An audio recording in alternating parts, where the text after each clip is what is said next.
हिजो कुनै बेला निरङ्कुशताको हुकुमी चल्थ्यो, फलानालाई खुन, फलानालाई निकाल, फलानालाई बलुवा गर, फलानालाई सल्लाह गर भन्ने किसिमको हुकुमी शासन चल्थ्यो। त्यो हुकुमी शासनको विरुद्धमा लडेर जनताको शासन स्थापित गरेको आज संघीय लोकतान्त्रिक गणतन्त्रमा जनताको अधिकार, जनताको आवाजहरू बोलिन पर्छ र 10 वर्ष लाएर अरबौं खर्च गरेर बनेको संविधान अनुसार यो देशको प्रणालीहरू चल्न पर्छ भन्ने हिसाबमा यो विधिको शासनको पक्षमा छौँ। आज निष्पक्ष रूपले छानबिन गर्छ र कुनै किसिमको हाम्रो नेताहरूमा त्यस्तो किसिमको कुनै व्यक्तिगत तरिकाको कैफियत देखिन्छ भने कारबाहीको लागि कसैले रोक्नेवाला छैन। तपाईँहरूले गर्दा हुन्छ, तर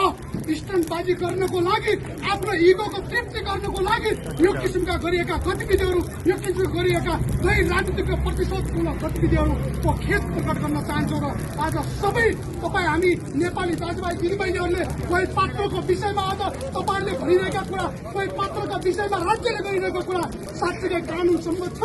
कानूनका विधि अनुसार छ। गौरी बहादुर कार्कीले बुझाएको प्रतिवेदनमा उनले सबैभन्दा अगाडि एउटा किसिमले आफूले ट्विटहरूबाट, सामाजिक सञ्जालबाट एउटा फैसला सुनाइसकेको